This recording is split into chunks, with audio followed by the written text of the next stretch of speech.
An important milestone was reached in Syria today. International inspectors say the country's chemical weapons production facilities have now been destroyed. It's a major step in ridding Syria of weapons of mass destruction. It means the inspectors have met their first deadline, and they've done it in the midst of a bloody civil war.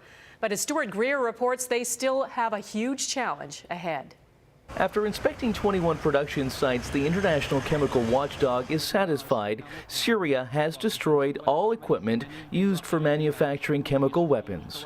Meeting an international deadline one day ahead of schedule, this is an important first step in the decommissioning of the country's poisonous arsenal. So it no longer has the capacity to manufacture new chemical weapons agents.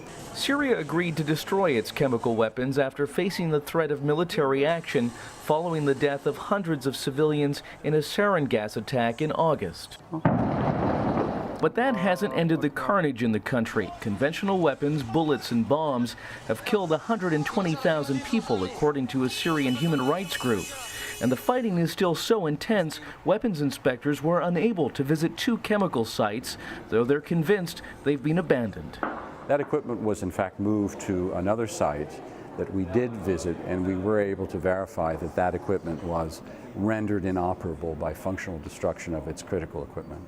Syria now has until mid-2014 to destroy its 1,000-ton stockpile of sarin and mustard gas, but it's unclear exactly how that will happen. And as horrifying as chemical weapons are, Syrian children now face another terror: polio.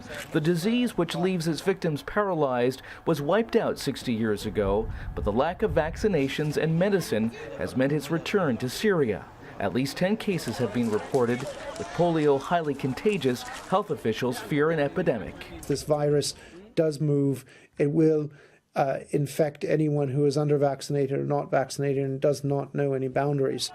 So as the international community begins to eliminate the threat of Syria's chemical arsenal, another potentially far more deadly crisis is looming.